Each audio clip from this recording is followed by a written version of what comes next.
about her children today and what it was like to tell them she had cancer. Victoria Vercano has more on our Tammy Faye exclusive, why she's picking out her own casket and what it is really like inside her painful chemotherapy treatments. It's a feared, very private moment, rarely shared and almost never photographed. But a brave Tammy Faye Messner allowed her chemotherapy treatment to be taped. As the powerful drugs are administered through an IV, Tammy Faye builds courage by trying to imagine she's in a department store.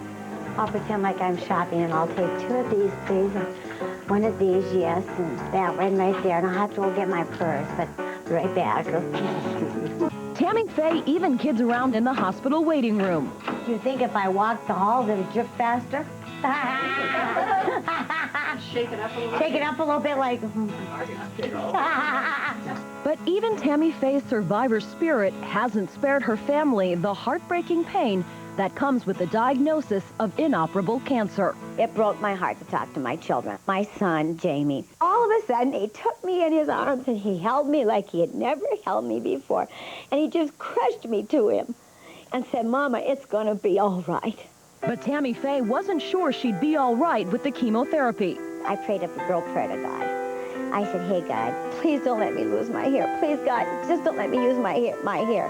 I didn't lose my hair. I lost every eyelash in my head. I thought that was a given. I keep those." Tammy Faye even makes jokes about her own burial in, would you believe it, a pink casket. I didn't want to go over there and look at cats. I'd been laughing the whole time. That's not something I can face, so I laugh at things I can't face. But I want it pink, so there. And I don't want to be buried in anything that's stuffy. I want to be buried in pink. Pink plush. Yeah, a pink plush, yes. As dark as these days have been, Tammy Faye says the emotional pain was worse in 1980, when her ex-husband Jim Baker had an adulterous affair with church secretary Jessica Hahn. Finding out that Jim had been unfaithful to you. You don't feel desirable anymore. You feel less than nothing.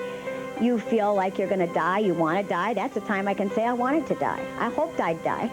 Today, Tammy Faye's emotional strength is being tested again. And in her new hometown, Charlotte, North Carolina, she's an inspiration. Our cameras captured this touching moment with a breast cancer survivor. Last Friday was my last chemo. Oh, bless your heart. I'm happy for you. I'm glad you made it. 2 survivors right here. I don't go back. I'm living for today. I think each one of us, we ought to be willing to put our past in the past and live for today, because you cannot go forward. No one's life can go forward if you're living in yesterday.